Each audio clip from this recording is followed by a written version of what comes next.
Hello friends, आज हमारी class है 32 से 36 तक। जो भी हमारी क्लास रही हैं, जो उसके अंदर हमारे टॉपिक हैं, उनसे रिलेटेड प्रश्न हैं कुछ महत्वपूर्ण, जिसमें हमने अधिगम के बारे में पढ़ाया था, अभिप्रेरणा के मोटिवेशन के बारे में पढ़ाया था, चिंतन के बारे में पढ़ाया था। तो इन तीनों टॉपिक से रिलेटेड आपके कुछ महत्वपूर्ण प्रश्न हैं जो इम्पोर्टेंट हैं आपके एग्ज़ाम की दृष्टि से। ओके। और इसमें जो अधिगम है, अधिगम में अधिगम के सिद्धांत, प्रभावित करने वाले कारक, अधिगम क्या है, तो इससे रिलेटेड भी आपको क्वेश्चन देखने को मिलेंगे इसके अंदर। तो ये मोस्ट इम्पोर्टेंट है, ध्यान से देखना है इसको। बस आपको एग्ज़ाम टाइम में सिर्फ रिवीजन करना पड़ेगा, रिवीजन भी नहीं करना पड़ेगा, इस तरीके से हैं आपके। तो नाउ स्टार्ट करते हैं। जिसको भी क्लास पसंद आए वो इसको लाइक, शेयर, सब्सक्राइब करना ना भूलें। ठीक है, नाउ स्टार्ट करते हैं हम। हमारा फर्स्ट प्रश्न है, हमारा जो पहला प्रश्न आता है, हमारा पहला प्रश्न है कि निम्नलिखित में से कौन सी अधिगम के सकारात्मक हस्तांतरण का उदाहरण है। ठीक है, तो कौन सा उदाहरण है। फर्स्ट आता है बीज गणित में महारत, कैलकुलस को समझने में मदद करती है। सेकेंड आता है पियानो बजाना सीखना, वायलिन सीखना अधिक कठिन बना देती है। कार चलाना जाने से साइकिल चलाना सीखना कठिन हो जाता है। या फिर फ्रेंच बोलना सीखना स्पेशल सीखने में बाधा डालता है। तो क्वेश्चन में है कि अधिगम के सकारात्मक, पॉजिटिव, लेकिन कठिन है ये भी नेगेटिव है, कठिन है ये भी नेगेटिव है, बाधा डाल रहा है ये भी नेगेटिव है। तो पॉजिटिव क्या हुआ इसका, बीज गणित में महारत कैलकुलस को समझने में मदद करता है। क्योंकि आपका जो सेकंड पॉइंट है कि कठिन है, ठीक है, वायलिन सीखना कठिन है, तो ये क्या है, नकारात्मक आपका हस्तांतरण है। यहाँ पे भी है साइकिल चलाना कठिन है, तो ये भी नकारात्मक है। स्पेनिश सीखना बाधा डालना ये भी नकारात्मक है। तो पॉजिटिव है आपका फर्स्ट। क्लियर हुआ। सेकंड आता है क्वेश्चन आपका, सेकंड क्वेश्चन आता है आपका निम्नलिखित में से कौन सा शून्य अधिगम स्थानांतरण का सबसे अच्छा उदाहरण है। क्वेश्चन में है शून्य अधिगम। ठीक है, फर्स्ट पॉइंट आता है एक प्रोग्रामिंग भाषा के ज्ञान का उपयोग दूसरी समान भाषा में करना। सेकंड आता है फुटबॉल में कौशल सुधारने के लिए बास्केटबॉल में सीखी गई तकनीकी का प्रयोग करना। थर्ड आता है कास्ट कला में अर्जित कौशल का उपयोग पेंटिंग में उत्कृष्ट प्राप्त करने के लिए करना। और फोर्थ आता है आपका भौतिकी समस्या को हल करने के लिए गणित समस्या समाधान विधि का प्रयोग करना। तो इसका जो करेक्ट आंसर होगा वो होगा आपका कास्ट कला में अर्जित कौशल का उपयोग पेंटिंग में उत्कृष्टता प्राप्त करने के लिए करना। आपका जो शून्य अधिगम स्थानांतरण है वो होता क्या है। शून्य अधिगम स्थानांतरण वो होता है जिसमें कोई भी एक कौशल है या एक कौशल का जो ज्ञान है उसका दूसरे जो कौशल है या दूसरा कोई भी प्रदर्शन है उस पर कोई भी प्रभाव नहीं पड़ता, तो उसको बोलते हैं हम शून्य अधिगम स्थानांतरण। ठीक है, क्योंकि जो इसका आंसर कास्ट कला में अर्जित कौशल का उपयोग पेंटिंग में उत्कृष्ट प्राप्त करने के लिए करना, तो ये करेक्ट आंसर इसलिए है क्योंकि जो कास्ट कला होती है, कास्ट कला को मापने के लिए, मापने काटने, ठीक है, मापने काटने या सामग्री कोई भी उसको एकत्र करने में जैसे कौशल जो शामिल होते हैं वो सीधे तौर पर ब्रश वर्क, रंग मिश्रण या फिर संरचना जैसी चित्रकला तकनीकों में परिवर्तित नहीं होते हैं। ठीक है, कि कास्ट कला में जो भी कौशल हमारे प्रयोग हो रहे हैं काटना या मापना, वो हमारा पेंटिंग में क्या होता है, रंग का मिश्रण होता है, संरचना होती है, चित्रकला होती हैं, तो उनमें हम परिवर्तित इसको नहीं कर सकते। और शून्य अधिगम स्थानांतरण हमारा वही होता है जिसमें एक संदर्भ से प्राप्त जो कौशल है या ज्ञान है उसका दूसरे संदर्भ में प्रदर्शन पर कोई भी प्रभाव नहीं पड़ता। तो करेक्ट आंसर होगा इसका थर्ड। नेक्स्ट क्वेश्चन आता है इसका अधिगम शैली के वीआर के मॉडल में ए का अभिप्राय है, कि ए का अभिप्राय क्या होता है। फर्स्ट पॉइंट आता है ऑस्पिशियस, सेकंड आता है आगमेंट्री, थर्ड आता है ऑथेंटिक और फोर्थ आता है ऑरल।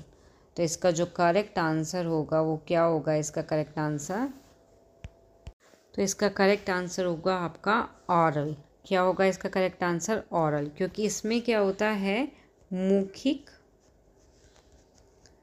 जानकारी, मौखिक जानकारी,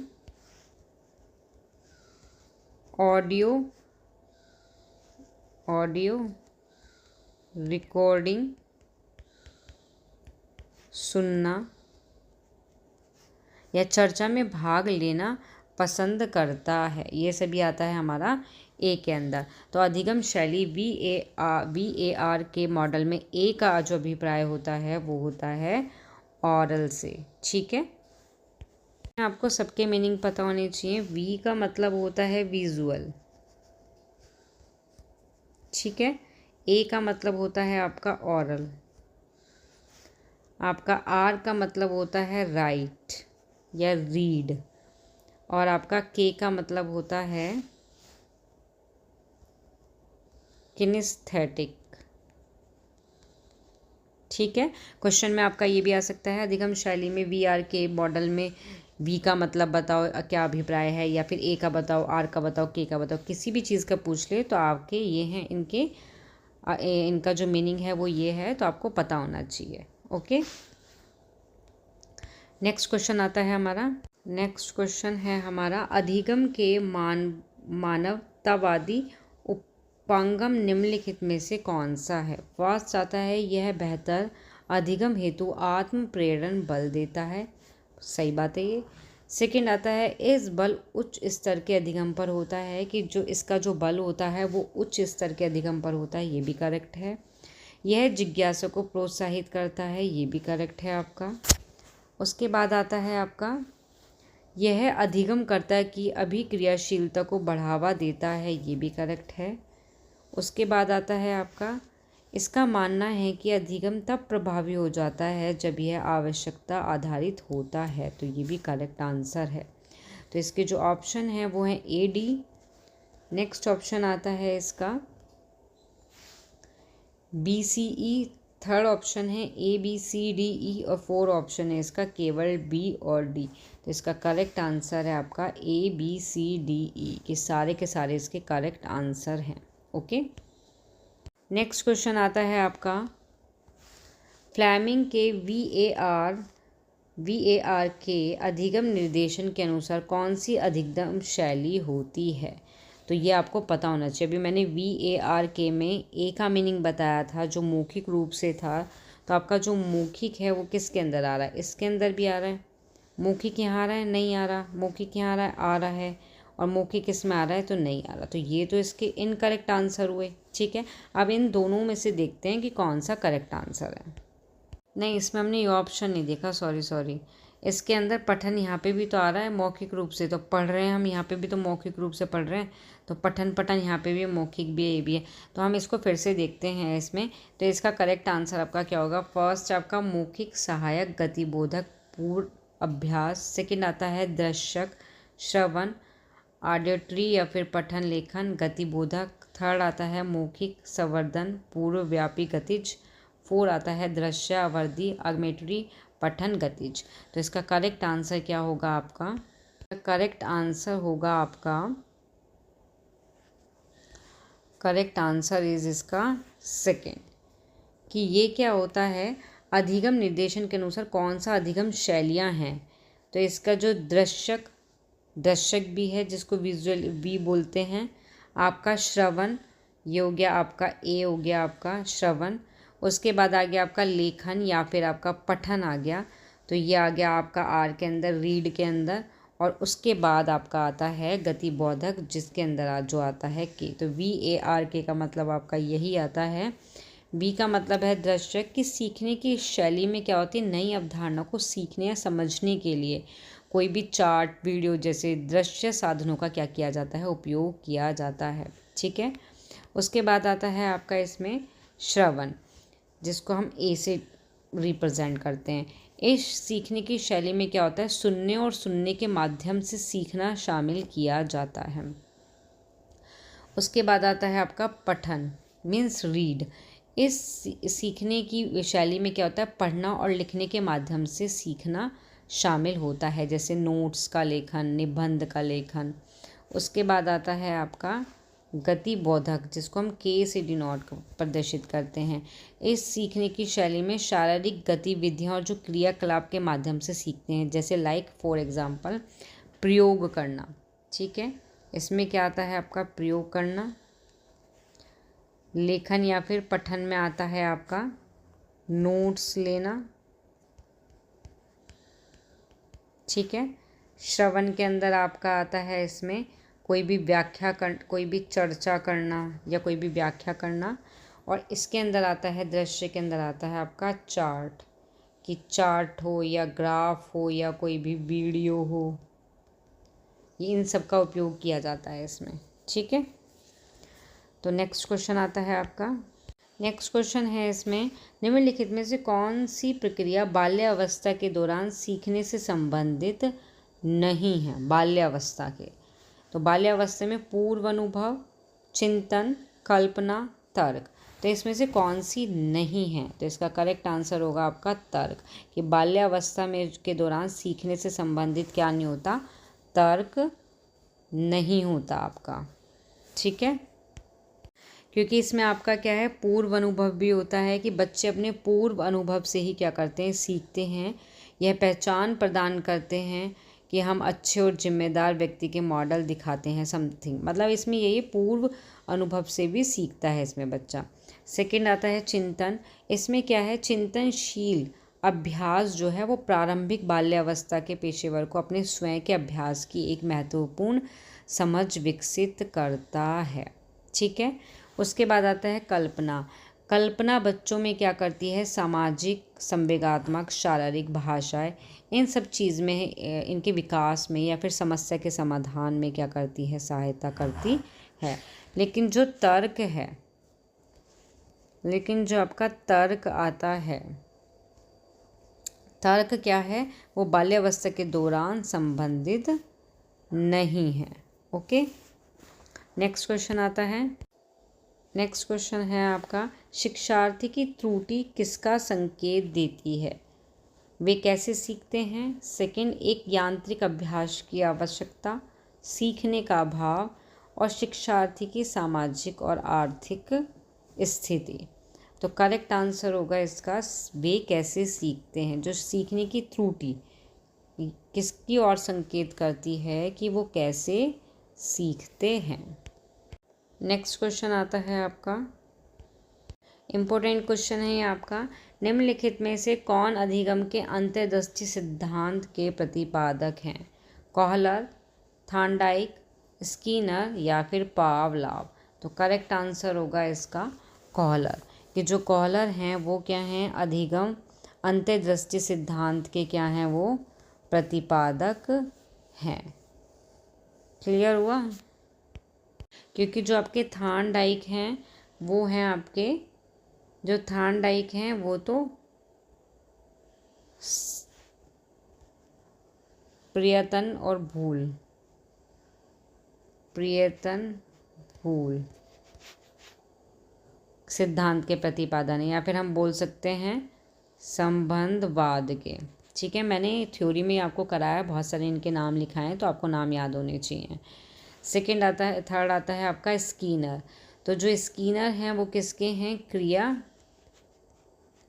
प्रसूत अनुबंधन के। ठीक है, उसके बाद आता है आपका पावलोव। तो जो पावलोव हैं वो हैं आपके शास्त्रीय अनुकूलन सिद्धांत के प्रतिपादक हैं। ठीक है, तो करेक्ट आंसर इसका क्या है, करेक्ट आंसर है इसका कॉहलर। नेक्स्ट क्वेश्चन आता है आपका, नेक्स्ट क्वेश्चन है आपका, निम्नलिखित में से किस कार्यनीति से वास्तविक सहकारी अधिगम परिभाषित नहीं होता। फर्स्ट ऑप्शन है सकारात्मक अन्योन्याश्रय व्यक्तिगत जवाबदेही, सेकंड है प्रतिस्पर्धा, थर्ड है समूह स्वकरण, और फोर्थ है सहयोगात्मक सामाजिक कौशल। तो इसका जो करेक्ट आंसर है वो रहेगा प्रतिस्पर्धता। कि जो प्रतिस्पर्धता है वो वास्तविक सहकारी अधिगम को परिभाषित नहीं होती। नेक्स्ट क्वेश्चन आता है आपका, तो आपका नेक्स्ट क्वेश्चन है आपका यही कि छात्रों में शिक्षण योग्यता सुधारने के लिए अनुभवजन्य शिक्षण महत्वपूर्ण है। इनमें से कौन सी उपलब्धि अनुभवजन्य शिक्षण से प्राप्त की जा सकती है?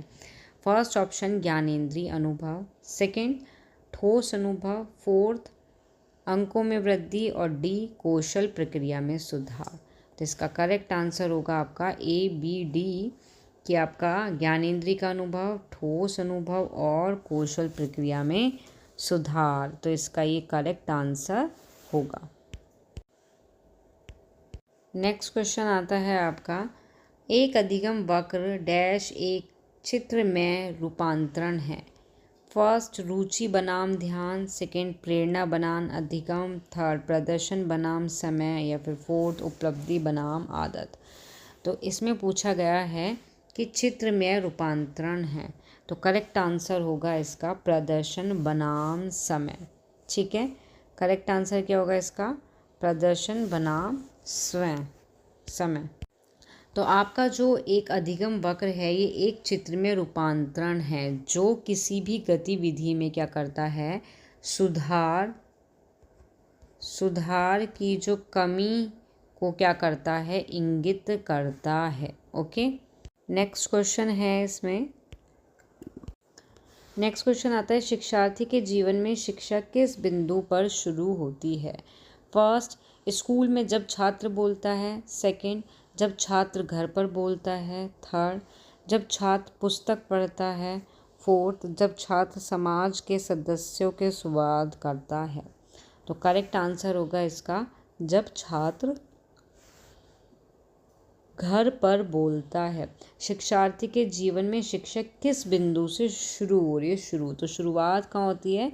जब बच्चा घर पर बोलता है। ओके, नेक्स्ट क्वेश्चन आता है सामाजिक अधिगम सिद्धांत का विकास किया गया है Albert Bandura, BF Skinner, Bruner द्वारा या फिर थॉर्नडाइक के द्वारा। तो इसका जो करेक्ट आंसर होगा, ये मैंने आपको थ्योरी में भी करा रखा है, तो इसका करेक्ट आंसर है आपका, करेक्ट आंसर आता है इसका अल्बर्ट बंडूरा। कि जो अल्बर्ट बंडूरा हैं वो क्या हैं? सामाजिक अधिगम सिद्धांत का उन्होंने विकास किया गया है। ओके, नेक्स्ट क्वेश्चन आता है आपका सीखने के कंडीशनिंग दृष्टिकोण में विषय को अप्राकृतिक उत्तेजना प्राप्त करने के लिए तैयार रखना चाहिए। अप्राकृतिक उत्तेजना प्राकृतिक उत्तेजना का अनुसरण करती है। प्राकृतिक उत्तेजना की प्रतिक्रिया को सुदृढ़ करने की आवश्यकता है। या 4 ऑप्शन इसका कि प्राकृतिक उत्तेजना अप्राकृतिक उत्तेजना का अनुसरण करती है। तो करेक्ट आंसर क्या है? सीखने के कंडीशनिंग दृष्टिकोण में। तो इसका जो करेक्ट आंसर है वो है अप्राकृतिक उत्तेजना प्राकृतिक उत्तेजना का क्या करती हैं? अनुसरण करती हैं। ओके, नेक्स्ट क्वेश्चन आता है आपका हल के पुनर्बलन सिद्धांत में निम्नलिखित में से किसको मध्य चर के रूप में प्रतिपादित किया गया है? फर्स्ट चालक अवस्था, सेकंड प्रतिक्रिया विलंबता, थर्ड प्रतिक्रिया आयाम या फिर फोर्थ उत्तेजक क्षमता।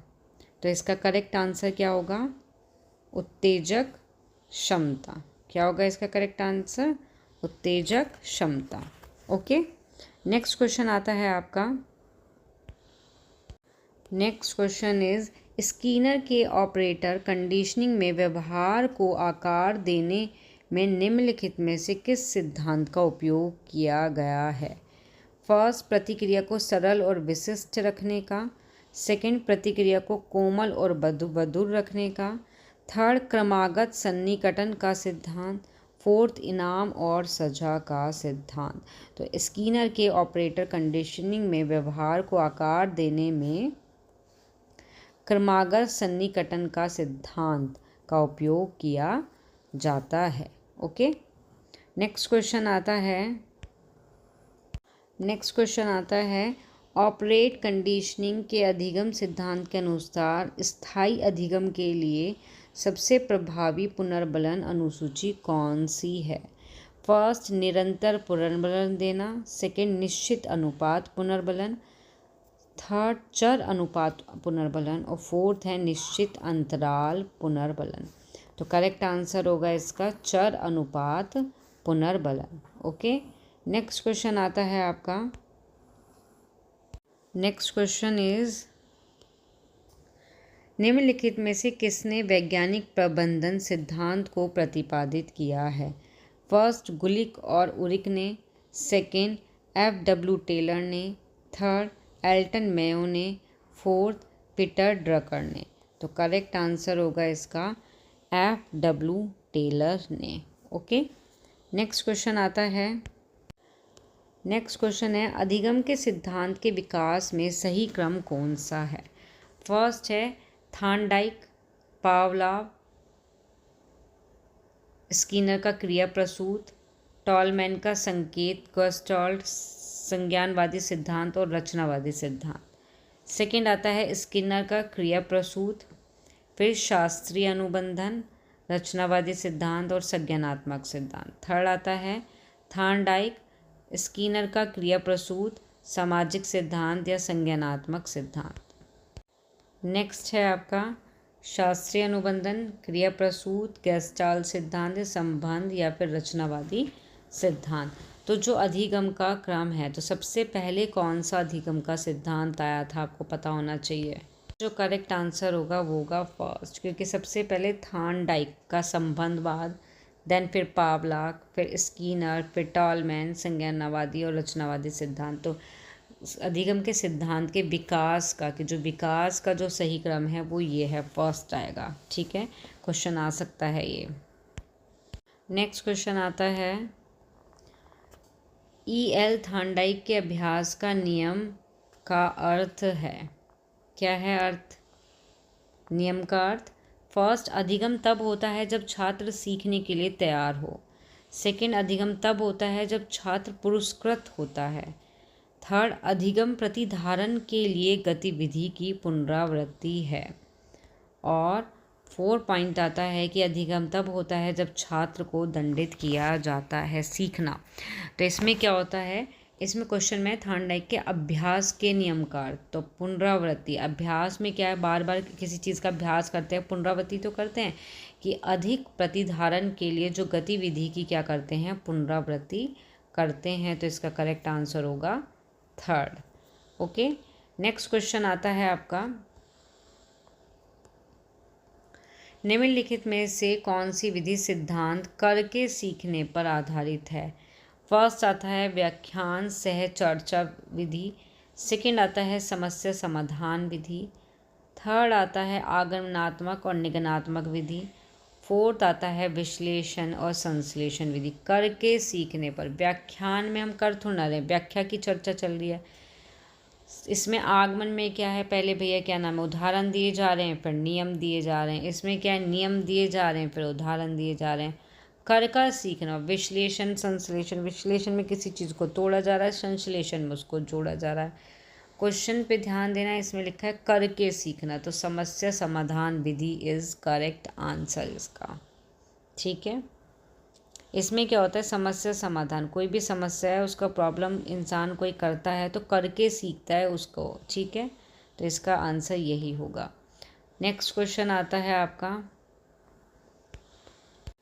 तो क्लियर हुआ आपको ये कि किस काउंसलिंग में रैप रोड बिल्डिंग प्रतिमान पर बल दिया जाता है? तो करेक्ट आंसर है इसका तर्क संगत परामर्श। ओके, नेक्स्ट क्वेश्चन आता है इसमें, थार्नडाइक के किन नियम को संशोधित किया जाना था? फर्स्ट, अभ्यास का नियम। सेकंड, तत्परता का नियम। थर्ड, प्रभाव का नियम। या फोर्थ, तदितत्व का नियम। तो करेक्ट आंसर होगा इसका प्रभाव का नियम। ठीक है, नेक्स्ट क्वेश्चन आता है आपका, नेक्स्ट क्वेश्चन है, थार्नडाइक के द्वारा बुद्धि की 3 श्रेणियाँ निम्नलिखित हैं। फर्स्ट सामान्य, सामान्य से अधिक या सामान्य से कम। सेकंड आता है भाषा, संगीत, स्थान। थर्ड आता है अमूर्त, यांत्रिक, सामाजिक। फोर्थ आता है आपका तार्किक, अंत व्यक्तित्व या फिर आंत व्यक्तित्व। तो बुद्धि की 3 श्रेणियाँ थॉर्नडाइक के अकॉर्डिंग। तो करेक्ट आंसर होगा अमूर्त, यांत्रिक और सामाजिक। ओके, नेक्स्ट क्वेश्चन में आता है कि बंडूरा के अवलोकन अधिगम सिद्धांत के अनुसार बाह्य प्रेरक, प्रतिनियुक्ति प्रेरक निम्नलिखित में से कौन सी प्रक्रिया से संबंधित है? फर्स्ट अवधारणात्मक, सेकंड अवधारण, थर्ड उत्पादन, फोर्थ है आपका अभिप्रेरणात्मक। तो करेक्ट आंसर होगा इसका अभिप्रेरणात्मक। ठीक है, नेक्स्ट क्वेश्चन आता है। नेक्स्ट क्वेश्चन इज अभिप्रेरण द्विघटक सिद्धांत निम्नलिखित में से किस सिद्धांत के द्वारा प्रतिपादित किया गया है? First McGregor, second Maslow, third Peter Drucker, fourth Herzberg. तो इसका करेक्ट आंसर होगा आपका हर्ट्ज़बर्ग के द्वारा क्या किया गया है? प्रतिपादित किया गया है। नेक्स्ट क्वेश्चन आता है आपका, गतिविधियों को जगाने, बनाए रखने और विनियमित करने की प्रक्रिया के रूप में डैश में जाना जाता है। फर्स्ट अधिगम, सेकंड अभिप्रेरणा, थर्ड आदत और फोर्थ परिपक्वता। तो करेक्ट आंसर होगा अभिप्रेरणा। की अभिप्रेरणा गतिविधि को जगाने या फिर बनाए रखने के लिए क्या करा जाता है? अभिप्रेरणा के रूप में जाना जाता है किसको? प्रक्रिया को, प्रोसेस को। नेक्स्ट क्वेश्चन आता है, भय की भावना किस मूल प्रवृत्ति से संबंधित है? फर्स्ट घृणा, सेकंड कलह की इच्छा, थर्ड निवेदन और फोर्थ आता है आपका पलायन। तो इसका करेक्ट आंसर होगा आपका पलायन। कि पलायन जो है वो भय की भावना मूल प्रवृत्ति से संबंधित है। ओके, नेक्स्ट क्वेश्चन आता है आपका, नेक्स्ट क्वेश्चन आता है कि अभिप्रेरणा किस प्रकार का कारक है? फर्स्ट शारीरिक, सेकंड सामाजिक, थर्ड मनोवैज्ञानिक, फोर्थ सांस्कृतिक। तो करेक्ट आंसर होगा इसका मनोवैज्ञानिक। जो अभिप्रेरणा है वो किस प्रकार का कारक है? मनोवैज्ञानिक प्रकार का, वो एक तरह का कारक है। नेक्स्ट क्वेश्चन आता है आपका,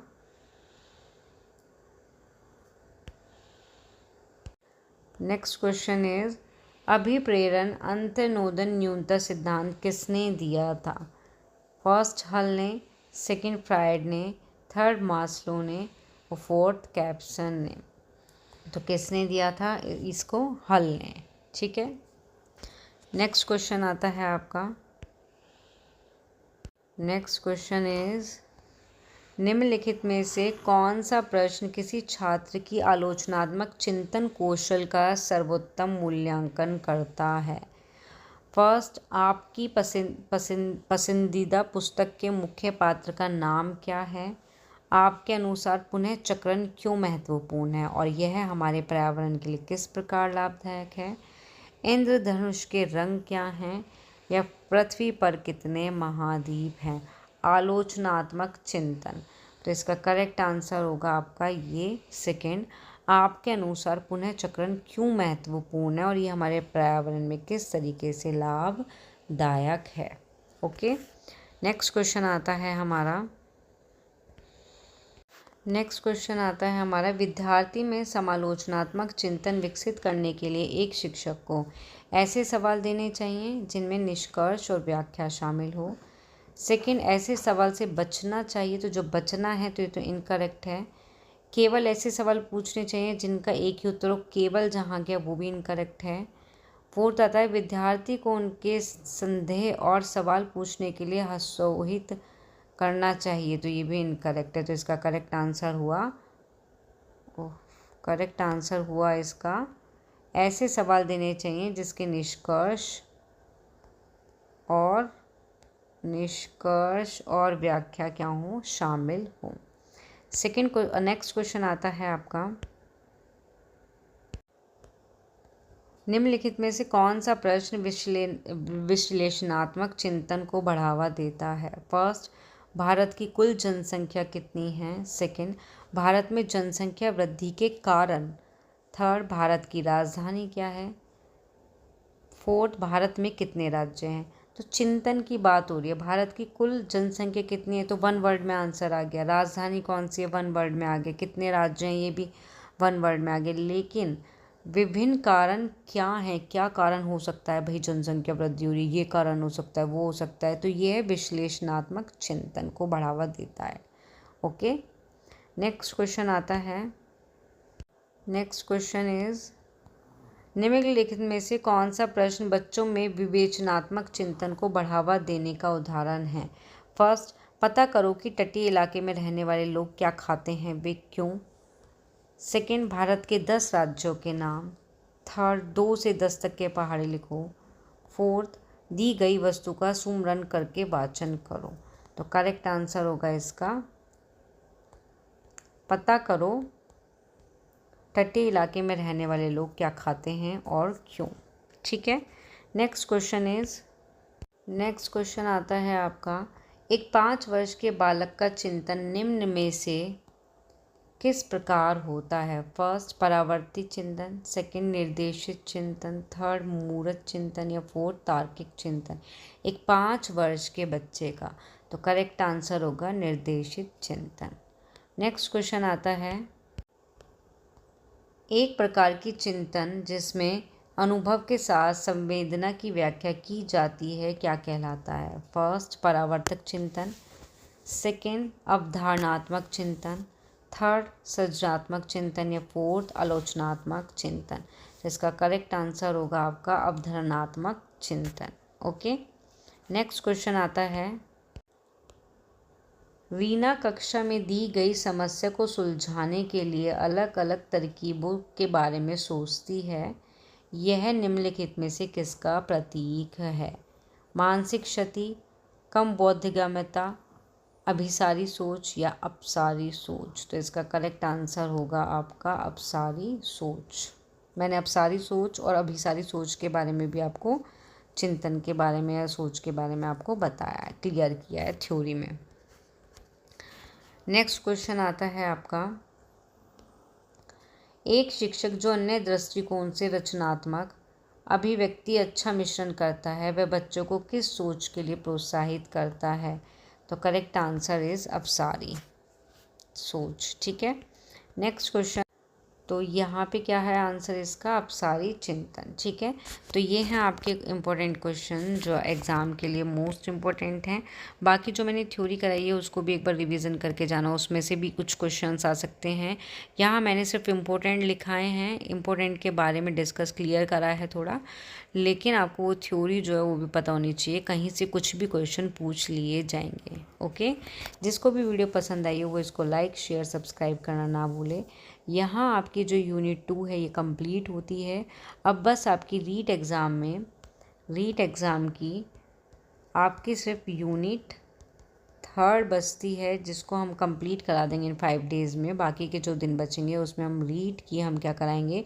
रिवीजन कराएंगे एग्ज़ाम के लिए। ओके, तो आपकी यूनिट 3 रहती है, उसमें जो हम टॉपिक स्टार्ट करेंगे, जो हमारी नेक्स्ट वीडियो होगी उसमें हमारा जो टॉपिक रहेगा वो रहेगा बुद्धि के बारे में। ठीक है, बुद्धि क्या है, इसका मीनिंग, उसके सिद्धांत जो हैं इनके बारे में, इन सभी के बारे में हम क्लियर करेंगे। तो जिसको भी वीडियो पसंद आई हो वो इसको लाइक शेयर सब्सक्राइब करना ना भूले। Thank you.